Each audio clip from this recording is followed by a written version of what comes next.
반갑습니다. 반갑습니다. 어디 가든지 그 교회나 성도님이 얼굴이 어떠신가 하는 게 늘 관심입니다. 어느 미국 서부 개척 시대 때 금광을 찾아서 수많은 사람들이 서부로 갔었는데 어느 한 무리가 정말 금광을 발견을 했어요. 그래서 서로 약속을 했습니다. 우리가 우리끼리만 알고 여기서 금광을 개발을 합시다. 더 많은 사람이 오면 다 이익을 나눠 가져야 하니까요.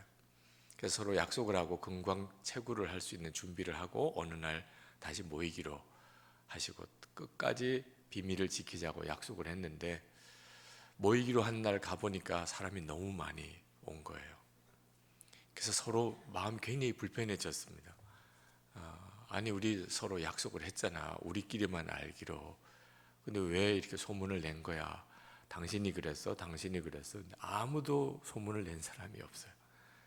근데 어디서 이렇게 많은 사람이 모인 거야? 그래서 물어봤어요. 온 사람들에게 어떻게 왔느냐고. 그랬더니 아유, 당신 얼굴 보고 왔죠. 금광 발견했네. 뭐 벌써 얼굴 보니까 금광 발견했네.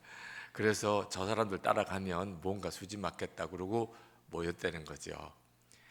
여러분, 금광 발견한 게 클까요? 예수님 만난 게 클까요? 뭐 설명할 필요도 없는 거죠, 그죠? 뭐 우리 얼굴 보고, 그죠? 사람들이 저 사람 뭐 발견했네. 그래야 정상이죠. 네. 그래서 어느 교회를 가든지 이 교회 교인들이 얼마나 행복한가, 또 저 사람은 얼마나 행복한가 하는 게 늘 궁금합니다. 지금 대법관이세요. 김신 장로님이라고 참 훌륭한 분이십니다. 그분이 장애인이세요. 그런데 저하고 나이가 같더라고요. 같은 또 동양인 부산 출신이시고, 그래서 한번 저희 교회 간증을 해달라고 부탁을 했습니다. 장애인이면서도 장로님이 되시고 또 대법관까지 되신 것이 참 귀하죠. 그래서 우리 청년들에게, 쉽게 좌절하는 그런 청년들에게 하나님의 역사를 좀 나누어 달라고 모셨는데, 참 귀한 분이라는 걸 느낌으로 알겠어요. 대화를 이렇게 나눠 보다 보니까. 근데 간증을 시작하시는데 깜짝 놀랐어요. 자기가 예수님을 너무 늦게 믿은 것 때문에 안타깝다는 거예요. 그래서 얼마나 늦게 믿으신 건가 하고 생각했더니 대학 들어가서 비로소 자기가 예수님에 대해서 알게 됐는데, 대학 들어갈 때까지 예수 믿는 사람을 한 사람도 못 봤다는 거예요. 제가 그 말을 듣고 충격을 받았어요. 이게 거짓말이잖아, 이런 생각이 들더라고요. 제가 태어나서 자란 곳이 부산인데 예수 믿는 사람 비율이 굉장히 낮은 곳이긴 합니다. 그런데 정상적으로 학교를 다닌 사람이라면 고등학교 졸업할 때까지 예수 믿는 사람을 한 사람도 못 볼 수가 없어요. 교회도 있고 학교에 가다 보면 늘 예수 믿는 친구는 한둘은 있게 마련이거든요. 그런데 어떻게 이렇게 거짓말부터 하시나? 그래서 장로님 내려오세요, 이렇게 해야 되나? 아니, 간증을 거짓말부터 시작하면 어떻게 해요? 마음이 그냥 너무 졸이더라고. 어떻게 저렇게 말씀하실까? 그랬더니 그 장로님 하시는 이야기가, 교회 다니는 사람은 많이 봤다는 거예요. 그때 제가 마음에 얼마나 부끄러웠는지. 교회 다니는 사람이 있고 예수 믿는 사람이 있더라. 그 장로님이 교회 안 다닐 때 그분이 나름대로 가지고 있는 기준이었어요. 그 대학 들어가서 서울 법대 들어갔는데 기숙사의 친구가 얼마나 밝고 늘 감사가 넘치고, 그리고 모든 사람에 대해서 그렇게 고마워하고 항상 기뻐하는 마음이 있어요. 처음에는 이상한 친구라고 생각했어요. 여러분도 주변에 그런 사람이 있으면 처음에는 좀 이상한 사람이라는 느낌을 받죠. 근데 조금 알고 보니까 굉장히 공부도 잘하고 그리고 실력도 있고. 그런데 그래서 물어봤어요. 너는 기분 나쁜 일도 없냐? 어떻게 그렇게 항상 그렇게 기쁘며 감사가 많냐? 그랬더니 그 친구가 하는 이야기가 나 예수 믿고 난 다음부터 그렇게 됐어. 그러는. 예수 믿는 사람을 처음 봤대요. 그런데도 마음은 안 열리더랍니다. 왜 하나님이 사랑의 하나님이시라면 나같이 이렇게 어려서 장애인이 되게 이렇게 만드셨나? 장애인으로 살아보니까 얼마나 어려운지 이 세상에 살기가 하나님 사랑이라고 믿을 수가 없더라는 거예요. 근데 3년 동안 그 친구를 만나고 복음도 듣고 그 예수님에 대해서 소개도 받고 그리고는 3년 뒤에 내가 큰 죄인이구나 깨닫고 예수님을 영접했다는 겁니다. 저는 목사의 아들이에요. 할아버님도 목사님이세요. 그런데 아마 그 친구가 학교 다닐 때 저 같은 사람을 만났다면 교회 다니지, 아버지가 목사래. 그런데 예수 믿는구나 그렇게 보지 못했을 거라고 생각하니까 너무 부끄럽더라고. 가장 중요한 핵심이 예수 믿으면 행복해지는 거거든요. 오늘 우리가 너무나 잘 아는 성경 하나를 읽으려고 합니다. 시편 23편이에요. 시편 23편. 짧은 시편이니까 그냥 시편 23편을 다 읽겠습니다. 시편 23편 1절부터 6절까지를 제가 읽겠습니다. 여호와는 나의 목자시니 내게 부족함이 없으리로다. 그가 나를 푸른 풀밭에 누이시며 쉴 만한 물가로 인도하시는도다. 내 영혼을 소생시키시고 자기 이름을 위하여 의의 길로 인도하시는도다. 내가 사망의 음침한 골짜기로 다닐지라도 해를 두려워하지 않을 것은 주께서 나와 함께 하심이라. 주의 지팡이와 막대기가 나를 안위하시나이다. 주께서 내 원수의 목전에서 내게 상을 차려주시고 기름을 내 머리에 부으셨으니 내 잔이 넘치나이다. 내 평생의 선하심과 인자하심이 반드시 나를 따르리니 내가 여호와의 집에 영원히 살리로다. 아멘. 너무나 잘 아시는 시편이죠. 읽기만 해도 너무 은혜가 되죠. 첫 번째 말씀, 1절 말씀이 참 중요해요. 여호와는 나의 목자시니 내게 부족함이 없으리로다. 이게 예수 믿는 사람의 고백이고 마음이에요. 우리 대주동 순복음교회 성도 여러분은 부족함이 없으시죠? 그걸 꼭 물어보고 싶었어요. 근데 제가 어디 가서든지 우리 한국교회 성도들에게 말씀을 전할 때 늘 마음에 명심하는 것은 우리 한국교회 교인들은 정답 찾기에 선수라는 거예요. 이게 뭐가 정답일까? 저 목사님이 무슨 말 하려는 거지? 우리 한국 교인들은 머리가 좋아요. 그래서 정답에 맞추어서 대답을 잘 하시더라고. 부족한 것이 없는 교인이 되는 것은 정말 훌륭한 일이에요. 그건 예수님을 잘 믿는다는 증거죠. 그런데 실제로 제가 목회하면서 만난 많은 교인들은 실제로 그렇지가 않아요. 당신은 행복하십니까? 이게 전도예요, 전도. 예수 그리스도 행복의 시작이니까. 누구든지 예수님을 만나면 행복해져요. 그죠? 하나님과의 관계가 해결이 된 사람만이 행복합니다. 예수를 믿지 않는 사람에게는 누구에게 물어보든 당신 행복하십니까? 물어보면 그가 아무리 유명하고 그가 아무리 많이 가진 사람이라도 마음의 깊은 곳에서 나 행복하지 않아. 이런 대답이 쑥 나옵니다. 하나님과 관계가 끊어진 사람은 그래요.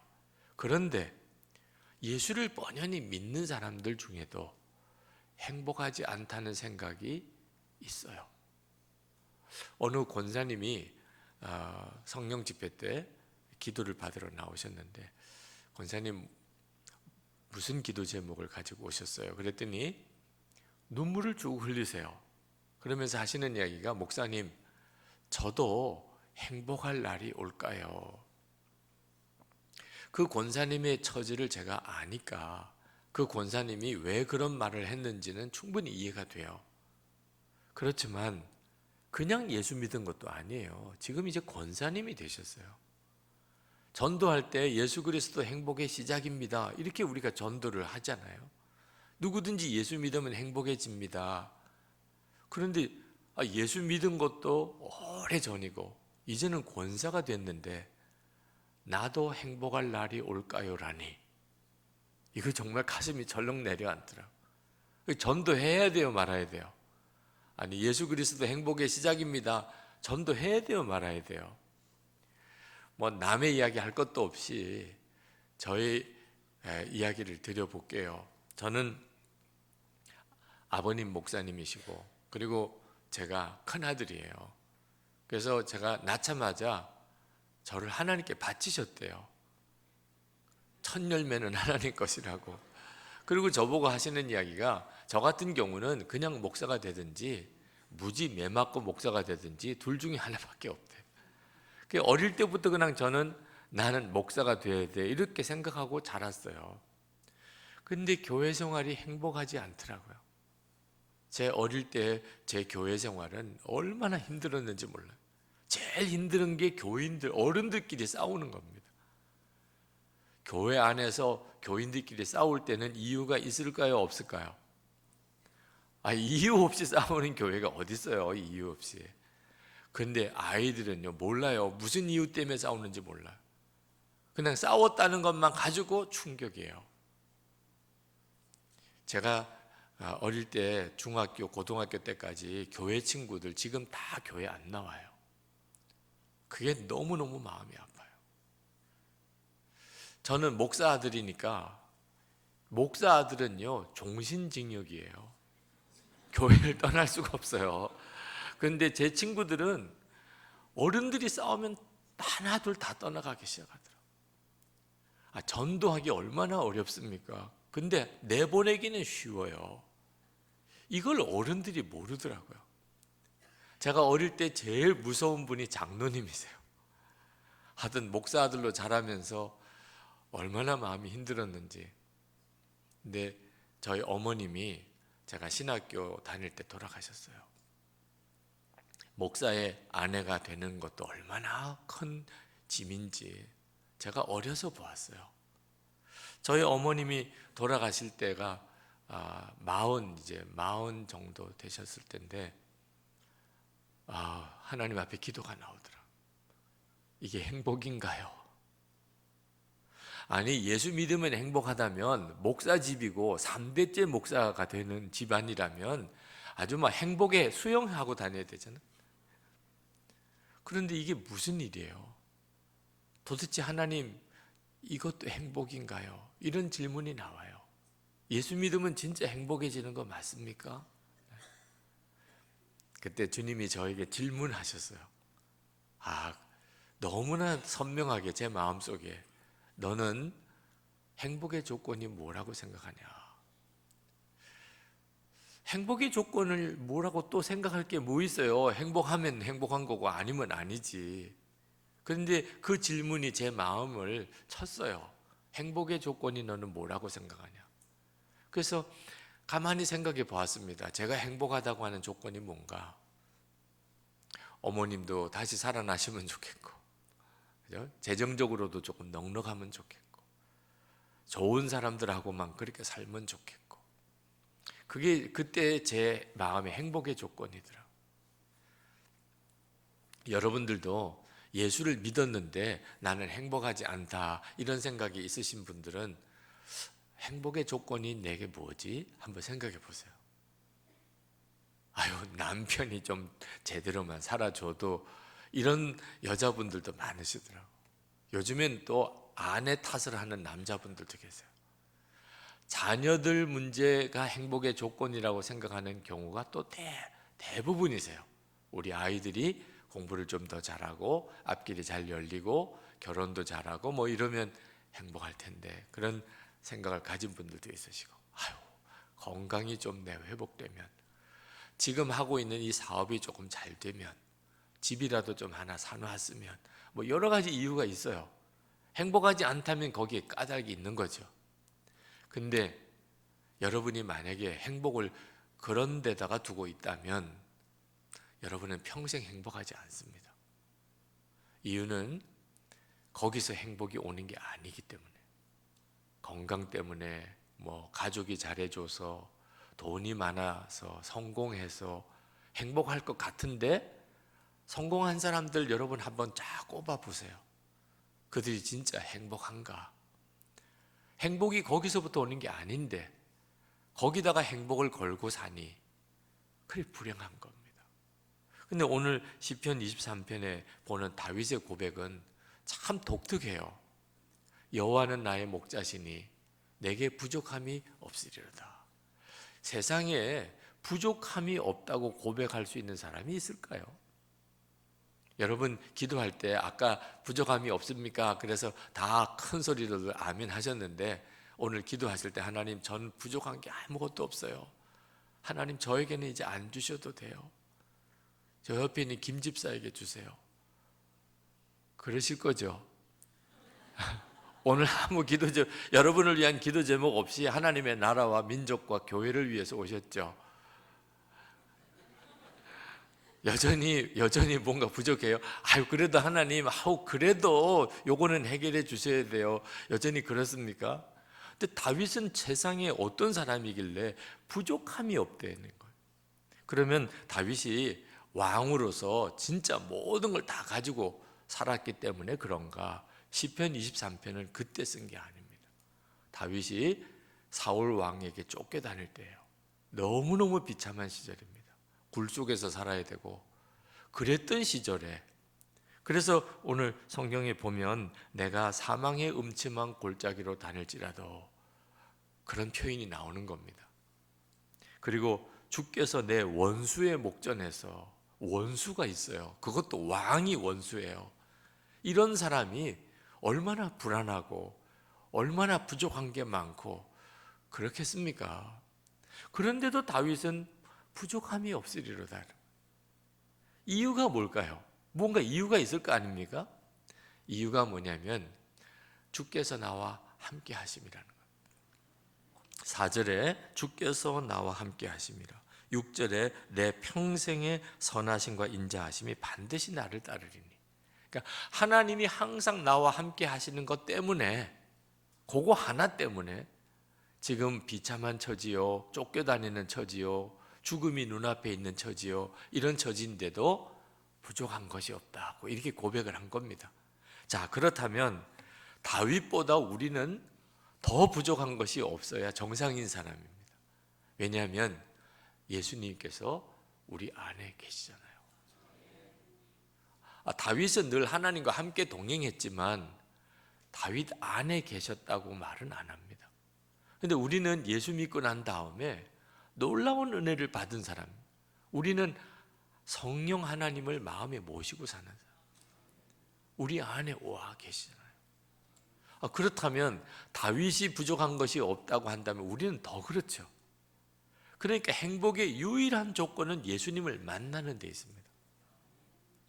그래서 수가성 사마리아 여인이 정말 비참한 삶을 살았잖아요. 그 사람이야말로 행복할 이유가 없는 사람입니다. 남편이 5씩이나 있었는데 지금 남편도 남편이 아니에요. 그 한마디가 이 여인의 삶을 한마디로 표현해 주는 거죠. 예수님 만나고 완전히 뒤집어졌잖아요.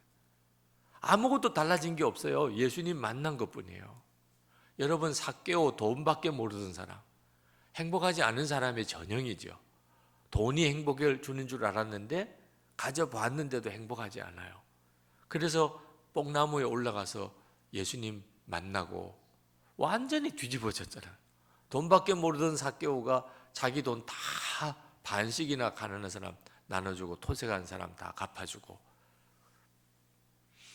그리고 인생이 달라져 버렸잖아요. 예수님 때문이거든요. 그러니 이제 우리가 정신 똑바로 차리고 살아야 하는 겁니다. 우리가 예수님을 믿었다면 짜증나, 왜 난 이렇게밖에 안 되지, 하나님도 너무 섭섭해, 이렇게 살면 안 되는 거예요.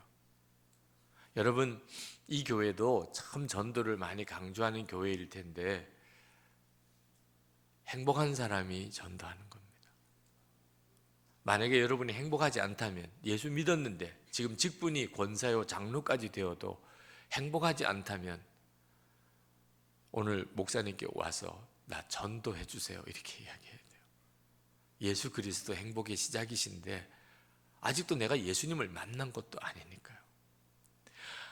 청년들, 여기도 청년들이 있지만 청년들이 참 이상한 그 착각을 하고 있는 게 있어요. 그게 뭐냐면 좋은 사람 만나면 행복할 거라고 생각하는 거예요.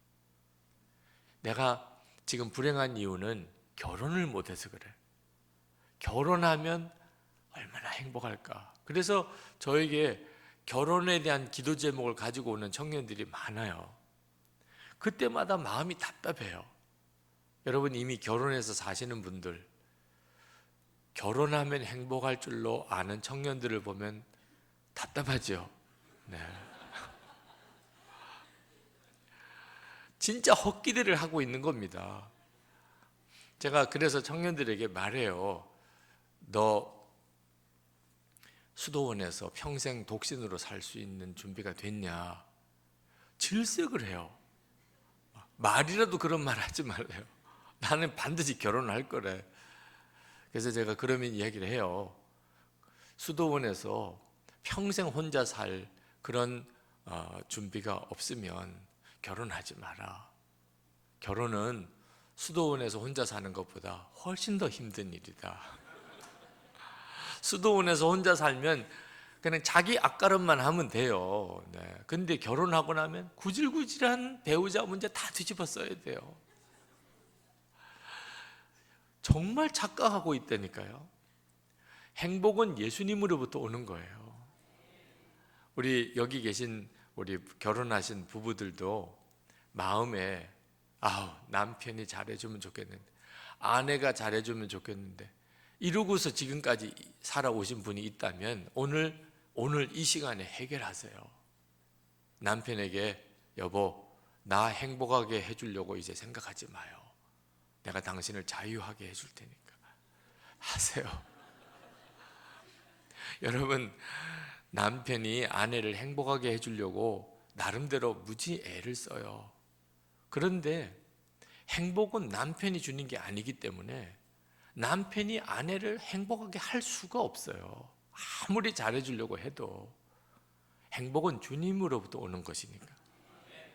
그러니까 애꿎게 남편 들볶을 이유가 없다니까. 예수 믿잖아요 지금. 예수를 믿는데도 행복하지 못한 여자를 어떤 남편이 행복하게 해줄 수 있겠어요? 반대도 마찬가지예요. 예수를 믿는 남편인데 예수님도 행복하게 못 해주는 남편을 세상에 어떤 여자가 행복하게 해줄 수 있겠어요? 이제 꿈 깹시다. 네, 꿈 깨야 돼요. 남편과 아내에게 이제 여보, 나는 예수님 믿으니까 충분해요.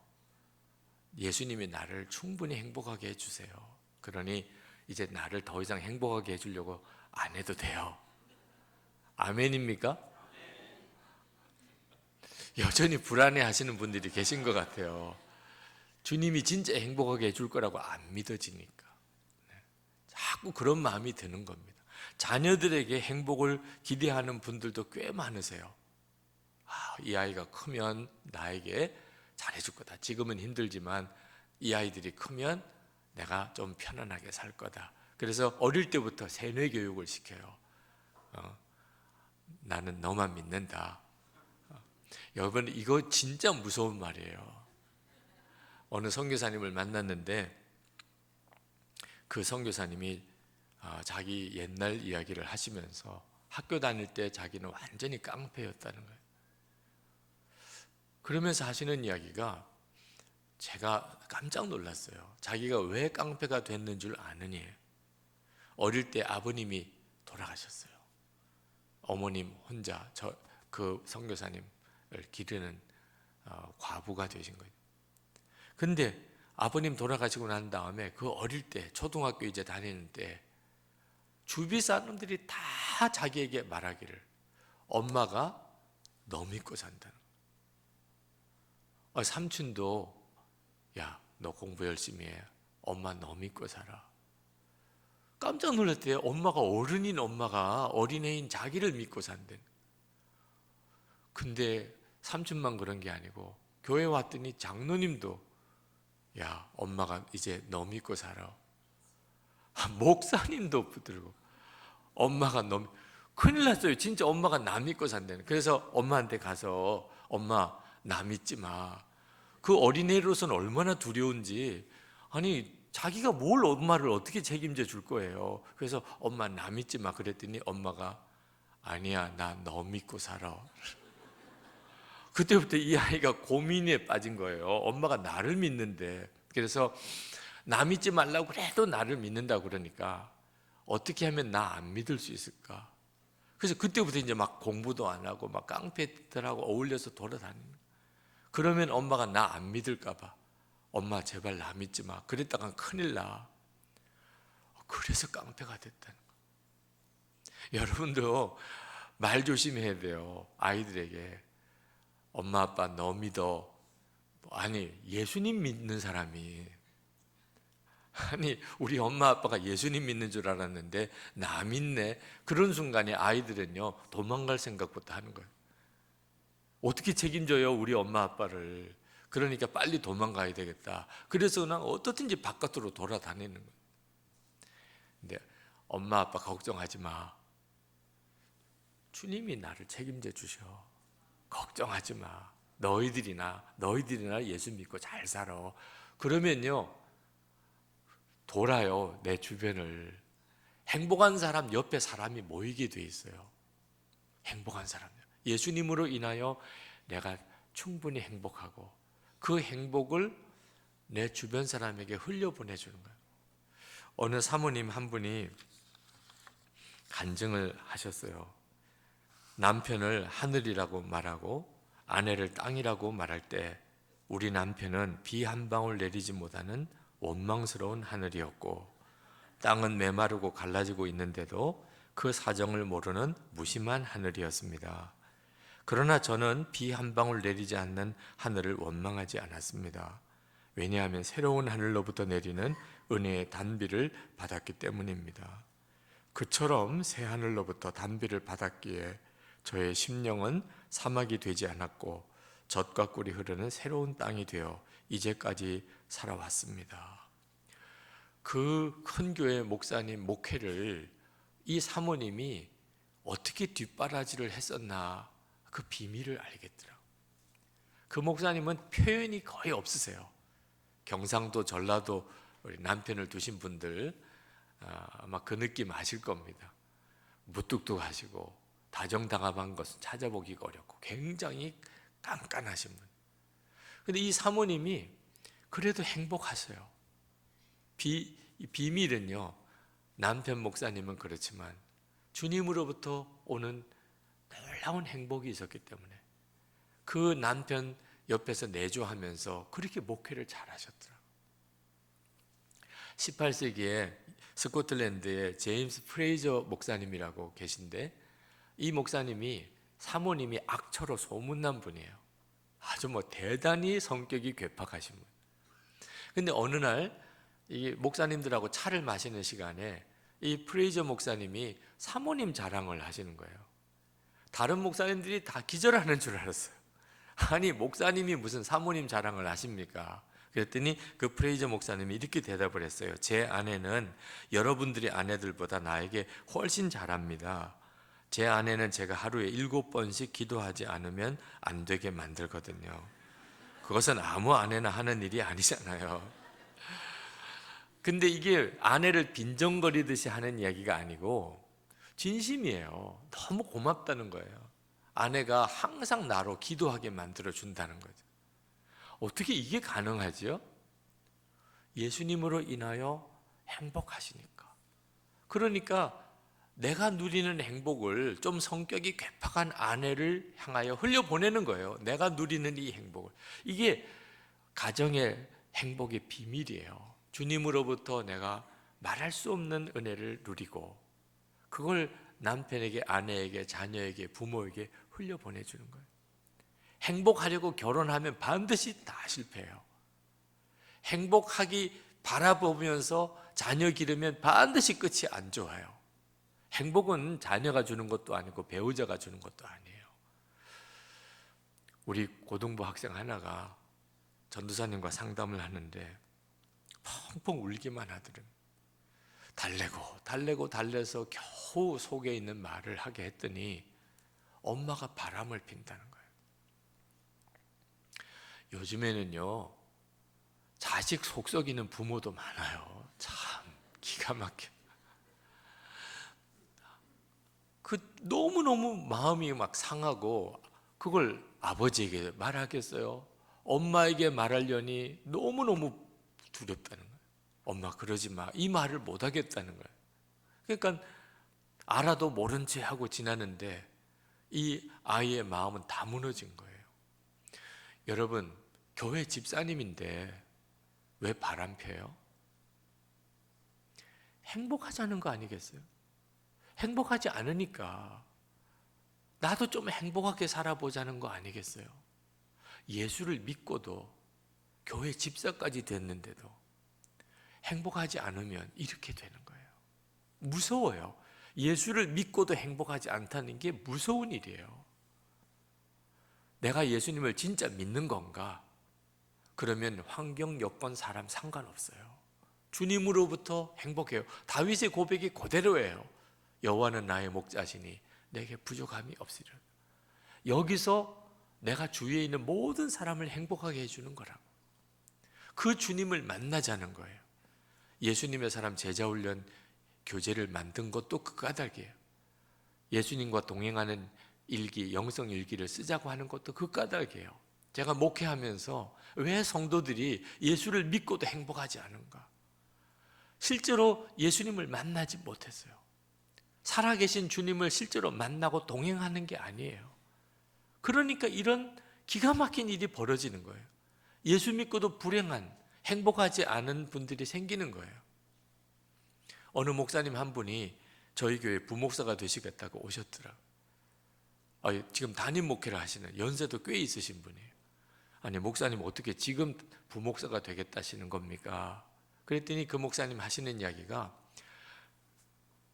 선한목자교회를 보니까 너무 행복한 교회 같다는 거예요. 근데 자기는 지금까지 한 번도 행복해 본 적이 없대요. 행복해 본 적이 없으니까 자기가 목회를 해도 교인들이 행복하지 않은 거구나. 선한목자교회 와서 1년만 같이 부목으로 좀 섬겨보면 행복한 목회는 이렇게 하는 거구나. 그걸 비밀을 좀 알 수 있을 것 같다고. 그러고 오셨어요. 근데 제가 오시라고 못했어요. 제가 목사님께 말씀드렸어요. 목사님 말씀에 고등학교 다닐 때 성령 받고 주의 종 되겠다고 헌신했는데, 근데 아버지가 신학교 가는 거 극구 반대해서 신학교 자기가 돈 벌어가면서 공부해야 됐고, 전도사 시절에 목사님과 교회가 너무 어려워서 부목사 시절에 담임 목사님과 사이가 안 좋아서 한 번도 자기는 행복한 적이 없었다면, 예수님 고등학교 다닐 때 성령 받았을 때 예수님이 이미 목사님 안에 오셨는데 예수님도 목사님을 행복하게 못 해주는데 내가 어떻게 목사님을 행복하게 해드릴 수 있겠습니까? 고개를 숙이고 가만히 계시다가 고개를 들고 감사합니다. 그러고는 악수를 하시고는 뒤도 안 돌아보고 가셨어요. 그 목사님이 뭐가 감사하다고 하셨는지는 모르죠. 더 듣지를 못했으니까. 네. 행복은요, 목회에서 오는 것도 아니고 교인들이 주는 것도 아니더라고. 예수님 그분으로부터 오는 거예요. 그러니까 예수님을 진짜 만나고 주님과 동행하지 못한 사람은 아무리 돈 벌어봐요, 아무리 교회 직분이 중직이 되어봐요, 그게 행복하지 않은 거예요. 제가 아는 목사님 한 분이 사모님이 암 수술을 받게 됐는데 그 수술실에 들어갈 때 기도해드리고, 그리고 이제 보호자 대기실에서 수술 끝나기를 기다리는 겁니다. 수술이 잘 될까? 혹시 이 암으로 인해서 아내가 일찍 죽는 건 아닐까? 만약에 항암 치료를 해야 된다면 어떻게 잘 견뎌낼 수 있을까? 암에서 완치는 될 수 있을까? 수술비는 또 어떻게 감당하나, 뭐 걱정거리가 한둘이 아닙니다. 너무 마음이 무거워서 기도도 안 되는 가운데 보호자 대기실에 있는데 주님이 갑자기 이 목사님에게 질문을 던지시더래요. 너 힘드냐? 금방 대답했대요. 하나님, 너무 힘듭니다. 너 괴로우냐? 금방 대답했대요. 하나님, 너무너무 괴롭습니다. 그랬더니 하나님이 또 물으시더래. 그래서 너 불행하냐? 근데 그 질문 앞에서는 금방 대답을 못 하겠더래. 힘들기도 하고 괴롭기도 하긴 한데 불행하냐? 야, 내가 불행하냐? 그래서 한참을 생각했대. 내가 불행하냐? 불력 아내가 암 수술을 지금 받고는 있지만 그래도 예수 믿었잖아요. 목사도 됐잖아요. 근데 어떻게 불행하다고 말할 수 있어요? 그래서 하나님, 불행하지는 않습니다. 그렇게 대답을 했어요. 그랬더니 하나님이 또 물으시더래. 그러면 너 행복하냐? 불행하지 않다고 행복한 건 아니잖아요. 또 대답을 못 하겠더래. 행복하냐? 그래서 또 한참 생각을 했대요. 나 행복한가? 근데 참 이상하죠. 아무것도 행복할 게 없을 것 같은데 생각해 보니까 속죄함을 받은 은혜, 천국을 소유한 거, 교인들이 위해서 기도해 주는 거, 기도해 주는 교인들이 있다는 거, 합력하여 선을 이룰 것이라 하나님이 약속해 주신 거, 사랑하는 아이들이 있는 거, 하나하나 너무너무 감사하고 행복의 조건이더래요. 그래서 하나님 앞에 기도했대요. 하나님, 행복합니다.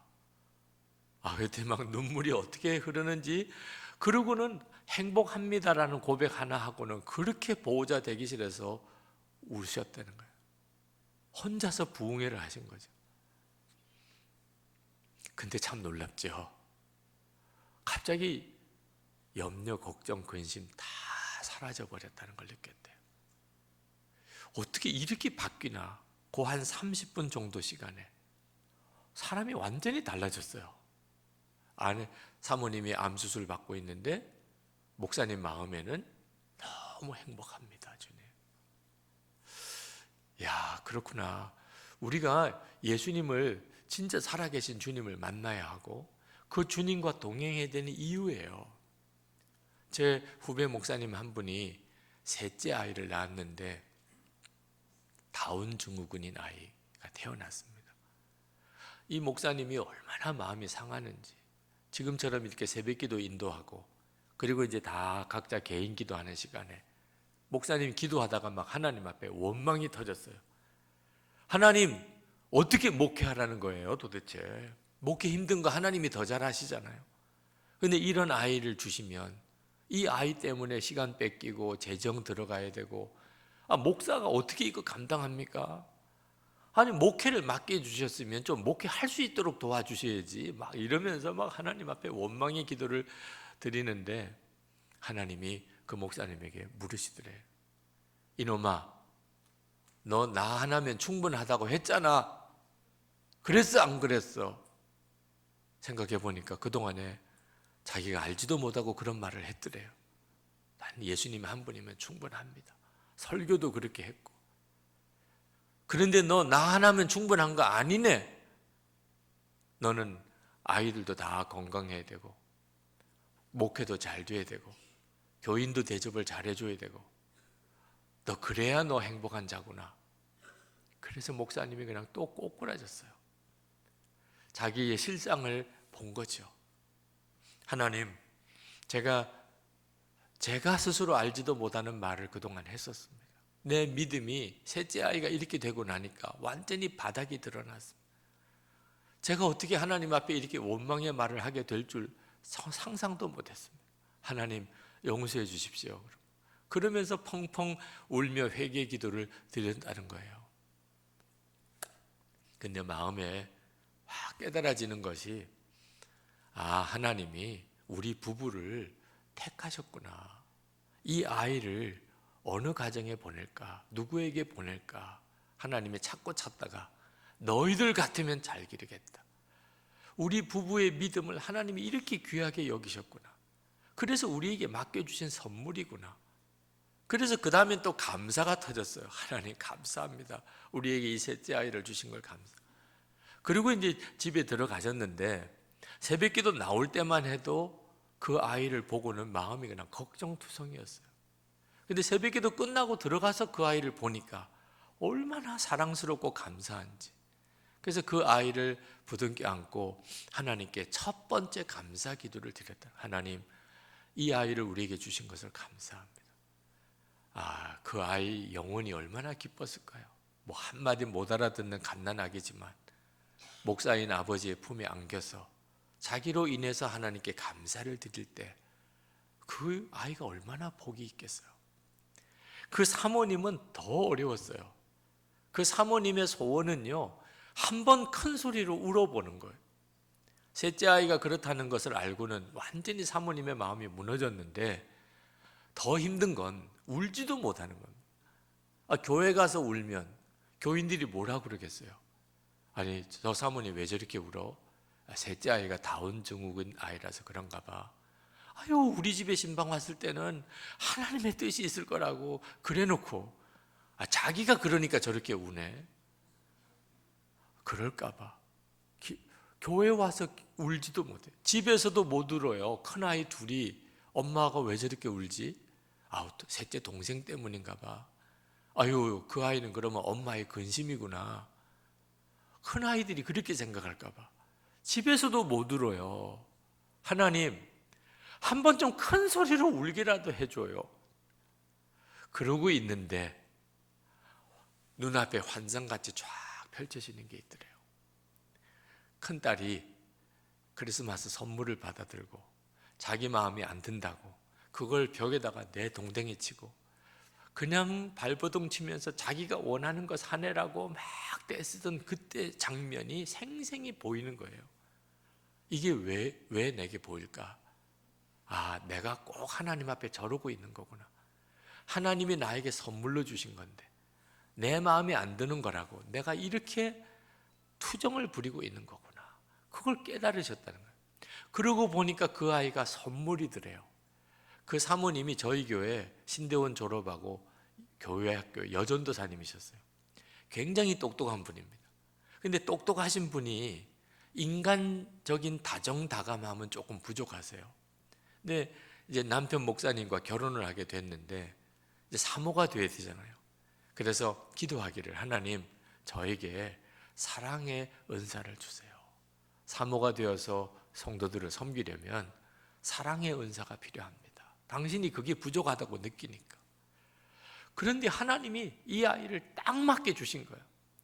사랑의 은사를 키우는데 이 아이가 너무너무 귀한 선물이더라는 거예요. 또 하나, 늘 천국 있다는 것은 알았지만 그 천국이 소망의 눈이 열려서 내게 항상 기쁨이 되는 이유는 모르겠더래요. 천국은 있는 거라고 생각은 했지만 그것 때문에 내가 소망의 기쁨이 뭔지는 모르겠더라. 그래서 하나님께 기도했대요. 하나님 저에게 소망의 눈을 열어주세요. 근데 이 아이가 이 세상이 전부가 아니고 하나님의 나라가 있다는 것을 바라보게 해주는 너무나 기가 막힌 선물이더래. 하나님이 자기에게 꼭 필요한 걸 주셨더라는 거예요. 깨닫고 보니까. 그래서 너무 감사했다는 거예요. 그 아이를 데리고 찾아오셨어요. 목사님, 우리 아이 축복해 주세요. 셋째가 생기셨다며요. 그리고 그 아이 이렇게 받아 안아 보니까 좀 생김이 독특해요. 근데 그 사모님이 목사님, 다운 증후군이래요. 아니, 다운 증후군이 뭐 좋은 건가? 이런 생각이 들 정도로 그렇게 밝게 이야기를 하시는 거예요. 실제로는요, 쫙 가라앉은 목소리로 목사님, 다운 증후군이래요. 이래야 이게 분위기가 맞을 것 같은데 어떻게 이게 이렇게 기쁜 분위기일까? 그러면서 그 이야기를 하시더라고요. 남편 목사님에게 자기에게 하나님이 그렇게 역사하셔서 이 일로 인해서 기뻐하고 감사하게 하신 일. 그래서 그 아이를 붙들고 축복기도 하는데 눈물이 나더라고요. 하나님 정말 놀라우신 분이시네요. 지금 우리와 함께 계시는 주님이 우리를 얼마든지 우리의 형편 가운데서 행복하게 만드세요. 예수님 한 분으로.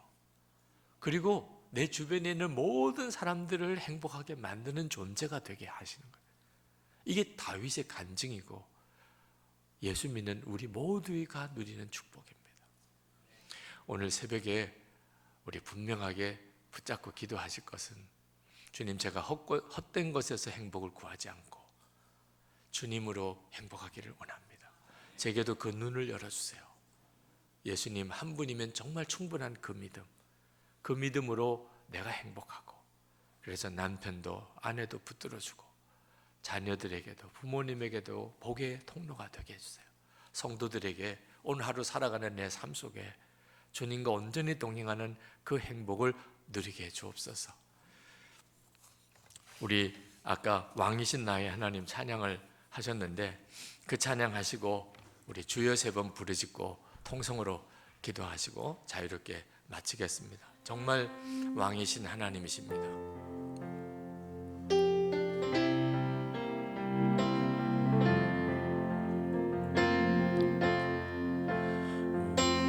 이신 나의 하나님, 내가 주를 높이고 영원히 주를 이름을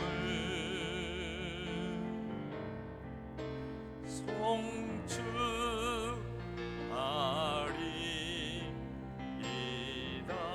왕이신 나의 하나님, 왕이신 나의 하나님, 내가 주를 높이고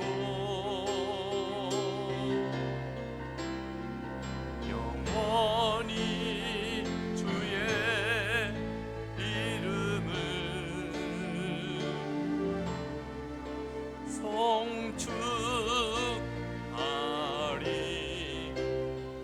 송축하리이다. 우리 주여 3번 부르짖고 기도합시다. 주여, 주여.